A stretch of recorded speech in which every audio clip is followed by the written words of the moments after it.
যেই আমি জীবনে জানতাম না যে মাংস ধুইয়া রানতে হয়, সেই আমি নাকি এত লোকের রান্না রানছি। ভার্সিটির বন্ধুগুলো আমার মাথা খারাপ করে ফেলাইতেছিল আমার হাতের বাংলাদেশি খাওয়ান খাবো। ঠিক আছে, আয় আমাদের দেশে বিয়া বাড়িতে যা যা খাওয়াই তাই আজকে তো করে খাওয়ামো। হাই, আজকে আমি রান্না করতেছি রোস্ট, এতগুলা রোস্ট। আমার সেকেন্ড অ্যানিভার্সারির লেগে আমার একটা ফ্রেন্ড আমি বাড়িতে ডাকছিলাম, বাট ওই দিন একটা জাতীয় বিয়া দিবস, তো ওই লেগে অনেক ফ্রেন্ডই আইতে পারে নাই। তো আমি ভাবতেছিলাম যে ইন্ডিয়া বয়ে তো আমি কারো বিয়া খাইতে পারি না, তাই আমি নিজেই রোস্ট পোলাও রাইন্দা নিজেই খামো আর অগরেও খাওয়াম। দেখা ক্যামেরা এখানে।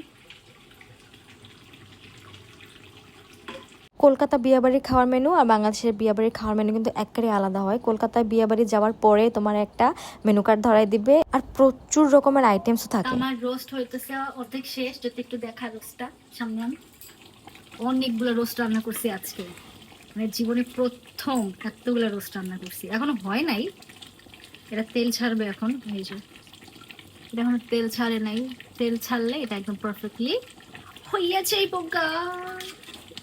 কিন্তু টু বি অনেস্ট আমার না বাংলাদেশের বিয়েবাড়ির খাওয়াটাই মজা লাগে, মানে রোস্ট পোলাও খাসির মাংস এগুলি আমি অনেক ভালো খাই।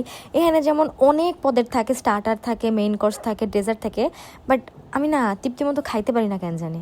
তো ফাইনালি আমার রোস্ট রান্না করা শেষ হয়ে গেছে, আর আমি মনে করি আমার হাতের রোস্টটা আসলে অনেক মজার, মানে আমি না বিয়েবাড়ির ফিলটাই পাই। তো এটা আমি আগের দিন রাত্রে রাঁধছিলাম আর পরের দিন হলো খাসি মাংস রাঁধছিলাম, অ্যান্ড এটা একটু ভুনা ভুনা টাইপের ছিল, আর সাথে আসছিল হলো ডিমের কোরমা। তো এই পর্যন্ত আমার রান্নাবান্না ছিল, অ্যান্ড সবাই খায় অনেক মজাও পাইছে।